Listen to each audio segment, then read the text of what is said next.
shirkii ugu dambeeyay magaalada Muqdisho oo qayb galay oo ku matalay Puntland waxaad ku aragteen warbixinihii soo baxay in laba qodob ee dowladda Puntland ay soo khasbeen ogolaan labada qodob oo aan diidnay waxa weeye mid waxa weeye habka garsoorka uu noqonayo oo ah garsoor madax bannaan sida aan rabno ku qato dastuurka iyo shuruucda aan leenahay waxaa meesha la keenay wax ka duwan oo aanan suuragal ahayn inay Puntland aqbasho kolle intii aan garashadayda markaas ahay waxaa kaloo ahaa qodob isna weheliyey habka maamulka dowladeed ee heer federaal iyo heer state loo qaybinayo oo isagoo dhanba u muuqday mid ka soo horjeeda dastuurka Puntland iyo dastuurka federaalka hadda aan haysano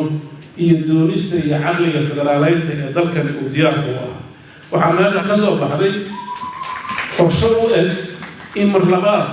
dib loogu celiyo dalkan inuu central noqdo oo aan dadkaan u cutumi karin aniguna waxaan goostay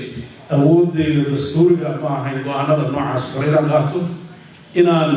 dib ula soo noqdo bulshada maxaa hadda marka nala waxaan insha allah bari soo saari doonaa warqad ku aadan mowqifka dowladdan oo muddadii hadda aan joognay aan ka shaqaynaynay oo ah sidee ula jaanqaadnaa marxaladda cusub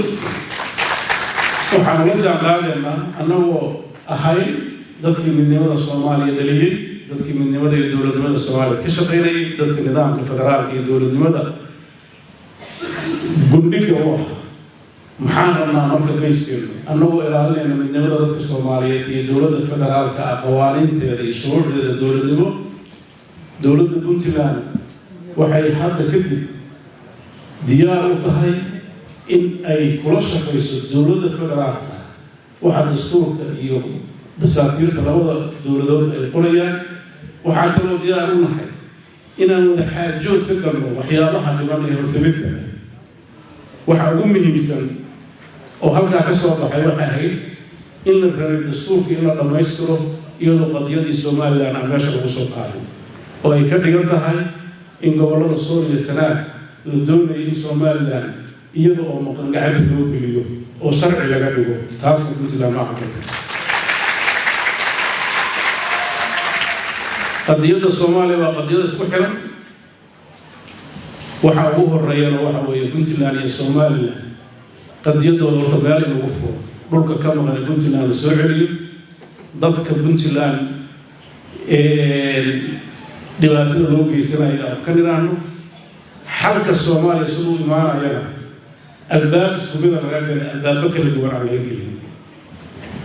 arrimahaas iyadoo faahfaahsan oo qoraal iyo qodobadeeda ay imaan doonaan laakiin waxaan rajaynaynaa wixii Puntland ay soo qabatay oo ay ka mid ahayd shirarkii saba joogga ahaa ee dowladnimada Soomaaliya lagu dhisay shirkii federaaleynta ee 2004 doorkii ka qaadatay dib u soo celinta caasimadda inay dalkan ku shaqayso wixii ay ku bixisay dastuurka ku-meel gaarka ah in laga saaro waqtigii ay gelisay oo garow 1 iyo 2 iyo shirki gaalkacyo gaarsiisay himilada ay raadinaysa waxay ahayd inay dhalato dowlad federaal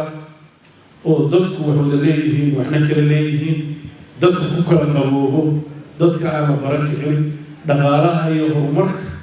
ma aha in magaalooyinka caasimadaha xataa oo isteedada keliya la geersiiyeen qorsheheena waxa weeye inuu meel walba gaaro min cirif ilaa cirif dhulka Soomaaliyeed guud ahaan iyo gaar ahaan dhulka Puntland meel kasta